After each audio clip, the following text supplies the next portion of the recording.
उम्मीद है आप लोग बहुत अच्छे होंगे। आज की कहानी इंडिया से है। ये एक चौंका देने वाली कहानी है क्योंकि इसका जिसने भी सुना ताज्जुब में रह गया। गज़ब का प्लान बनाकर मर्डर किया गया।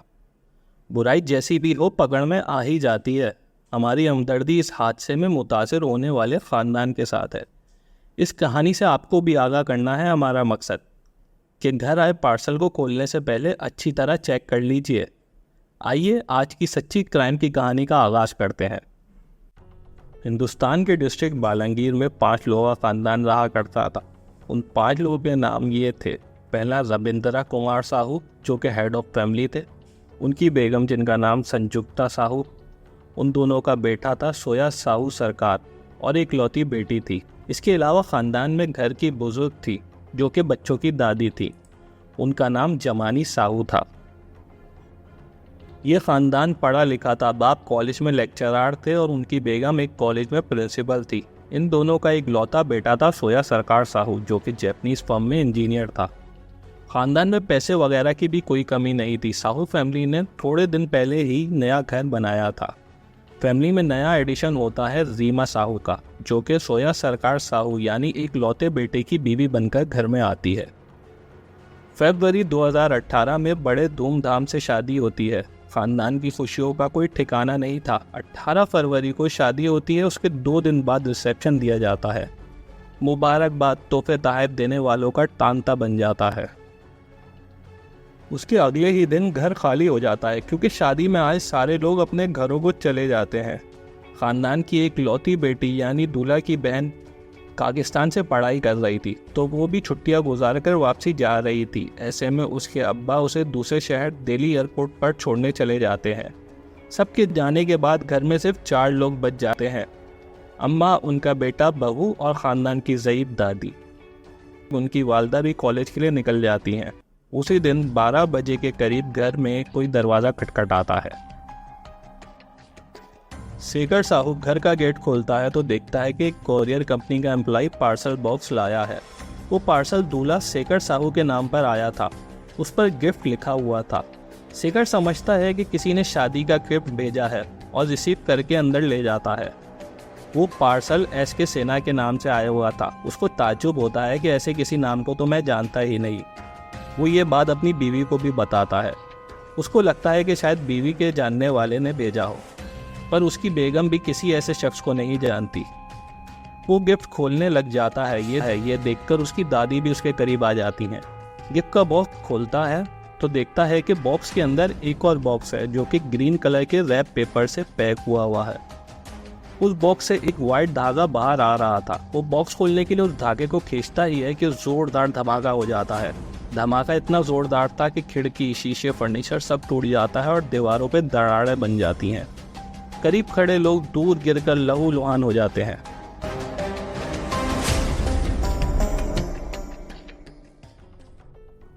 सोया शेखर साहू और दादी बेहोश हो जाती हैं। रीमा को भी काफ़ी चोटें आती हैं पर वो होश में होती है। रीमा गिफ्ट से फासले पर खड़ी हुई थी जिसकी वजह से उसको ज़्यादा चोटें नहीं आई थी। धमाके से सारे आस पड़ोस चौंक जाता है और भागते हुए घर में घुसते हैं। उन्हें लगता है कि सिलेंडर ब्लास्ट हुआ है। अंदर आकर देखते हैं तो सिलेंडर सही सलामत होता है। लोग जल्दी जल्दी एम्बुलेंस और पुलिस को मदद के लिए बुलाते हैं। एम्बुलेंस तीनों को हॉस्पिटल लेके जा रही थी कि रास्ते में दादी का इंतकाल हो जाता है। हॉस्पिटल पहुंचने पर डॉक्टर उन्हें एक्सपायर करार दे देते हैं।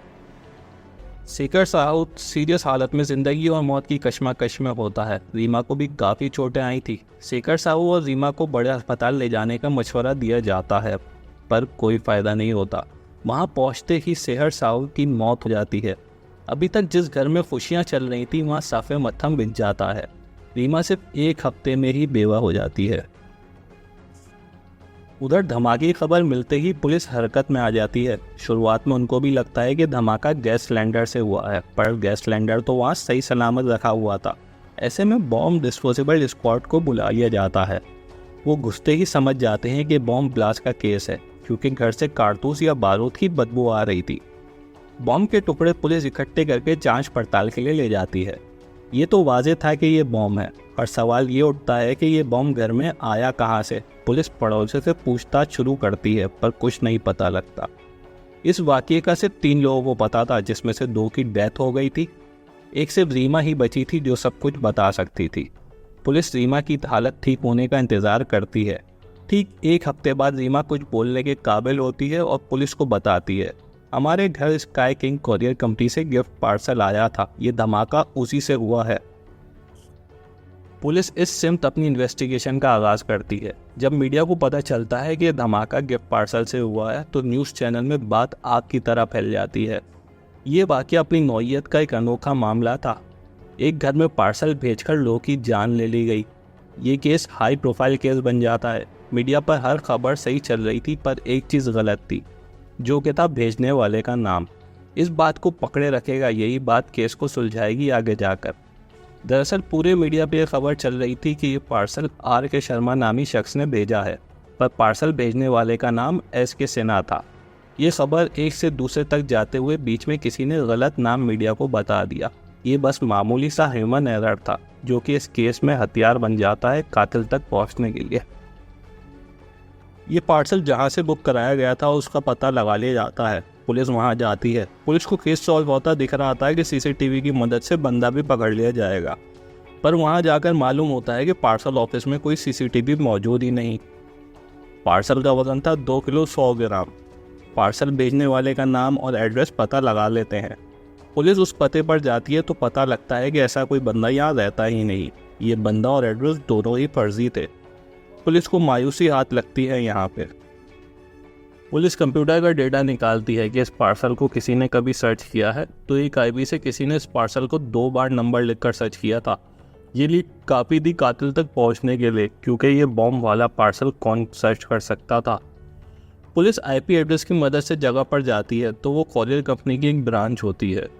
पुलिस को शक होता है कि कंपनी के किसी मुलाजिम ने पार्सल भेजा है। पुलिस वहाँ के काम करने वाले सारे लोगों से तफ्तीश करती है तो पता लगता है कि वो पार्सल को इसी तरह रूटीन के मुताबिक ट्रैक करते थे, तो उनको वहाँ से भी मायूसी ही होती है। पुलिस ने कुछ करीबी लोगों से तफ्तीश की तो पता लगता है कि शेखर साहू के पास एक बार धमकी भरा कॉल आया था। दरअसल शादी से 1 साल पहले रीमा और साहू की मंगनी हो गई थी। अक्सर ये लोग आपस में बात किया करते थे। शेखर साहू का नंबर पे एक अनजान कॉल आती है और वो रीमा को छोड़ने के लिए कहता है और धमकी भरे लहजे में नुकसान पहुंचाने का भी कहता है। शेखर साहू रीमा से पूछता है इस बारे में, पर वो कहती है कि इस बारे में मुझे कुछ नहीं पता। पुलिस ट्रेस करती है उस नंबर को और उस लड़के को उठा लेती है। फिर पता लगता है कि ये रीमा से सिर्फ एक तरफा प्यार करता था, इस मर्डर से इसका कुछ लेना देना नहीं। यहाँ भी पुलिस को मायूसी होती है। पुलिस को कहीं से कोई कामयाबी नहीं मिल रही थी। फिर पुलिस को शक होता है कि ये किसी कॉन्ट्रैक्ट किलर के ज़रिए तो कत्ल नहीं करवाया, क्योंकि बॉम्ब बनाना हर किसी के बस की बात नहीं। पर पुलिस को कोई शवाहिद कॉन्ट्रैक्ट किलर के भी नहीं मिलते। यहाँ से भी मायूसी ही होती है। अब तक 25 दिन हो गए थे। रीमा को नहीं पता था कि उसके शौहर की डेथ हो गई है। हॉस्पिटल में अखबार पढ़ा था, जिसकी हेडिंग पढ़कर रीमा को पता चलता है कि उसके शौहर का इंतकाल हो गया है। उस पर वो ज़ोर ज़ोर से रोने लग जाती है।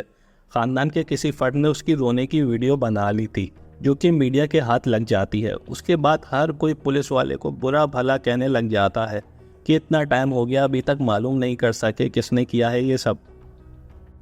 पुलिस अपनी एक्टिविटी और तेज कर देती है। ज़रा गौर देगा इस बात पर। पुलिस इर्द गिर्द के लोग, शादी में आने वाले मेहमान, सबके घरों में जाकर बातचीत करती है कि कहीं से कुछ पता लग सके।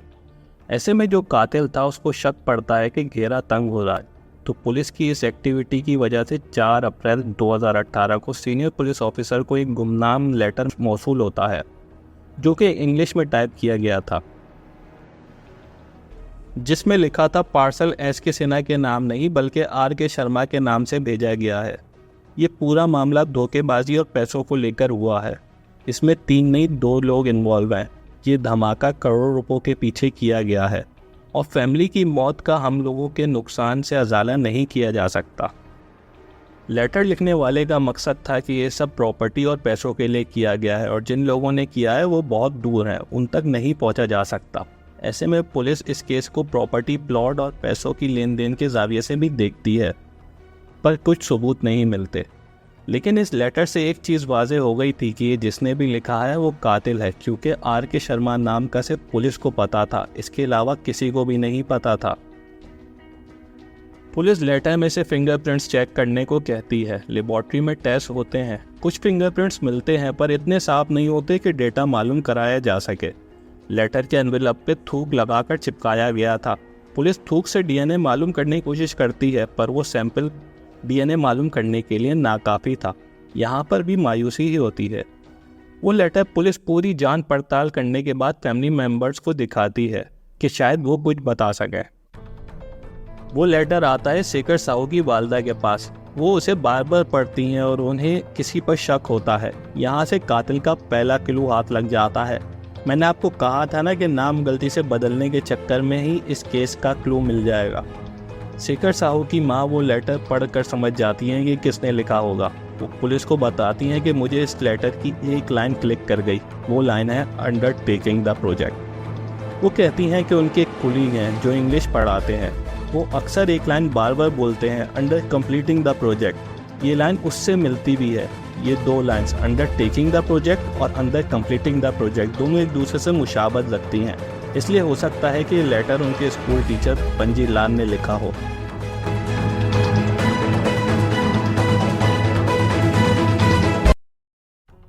उनका दिमाग पहले भी पंजी लाल पर गया था। जब हमारे साथ ऐसा कुछ हो तो हमारा शक उन लोगों पे ही जाता है जिससे हमारा कोई लड़ाई झगड़ा हो या कॉन्फ्लिक्ट रहा हो। तो उनका भी पंजी लाल से कोई कॉन्फ्लिक्ट चल रहा था। पहले भी पुलिस ने पूछा था किसी से कोई लड़ाई या जेलिसी है तो वालदा ने कुछ नामों में पंजी लाल का भी नाम लिया था। पुलिस पंजी लाल को भी उठाकर ले गई थी और लोगों के साथ।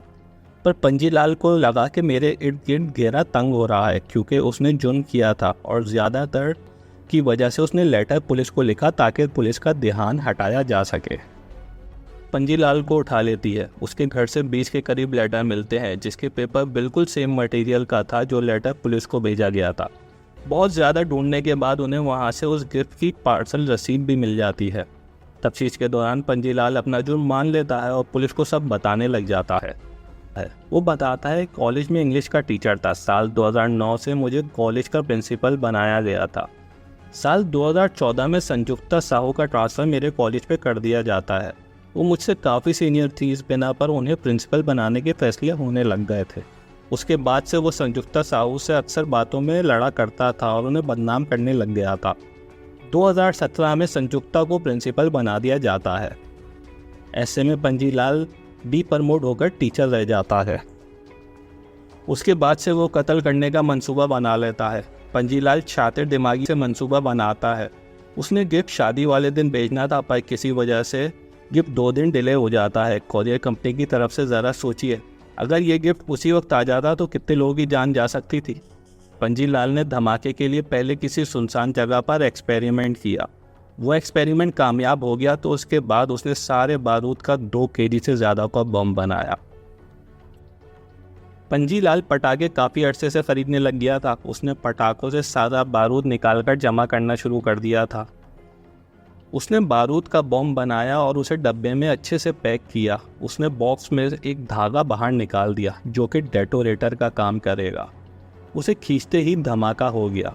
पंजी लाल अपना फ़ोन घर छोड़कर जाता है ताकि उसकी लोकेशन ट्रेस ना हो सके। वो दूसरे शहर जाता है गिफ्ट बॉक्स लेकर और वहाँ से पार्सल कराता है। वो पूरे रास्ते अपना मुंह छुपाए रखता है। वो रिक्शे में बैठता है और कोई बहाना करता है रिक्शे वाले से कि ये पार्सल इस एड्रेस पे भिजवा दो, मैं यहाँ बैठा हूँ। रिक्शे वाला अंदर जाता है, काउंटर पे बात ही कर रहा होता है कि वो पार्सल हाथ से छीनकर बाहर आ जाता है और कहता है कि मुझे यहाँ से नहीं भिजवाना। वो फिर ऐसी कॉरियर कंपनी देखता है जिसके ऑफिस में कैमरा ना हो। तब जाकर वो अंदर जाता है और पार्सल फर्जी नाम से भिजवाता है। इन सब में वो शादी में भी शिरकत करता है ताकि किसी को कोई शक ना हो। उसने अपने पास से एक बढ़िया मंसूबा बनाया था। बस वो डर के मारे लेटर भेजता है जिससे उस तक पहुंच जाते हैं। ये कहानी हमारी आगाही के लिए एक सबक है। महफूज रहिए, आबाद रहिए और खुश रहिए।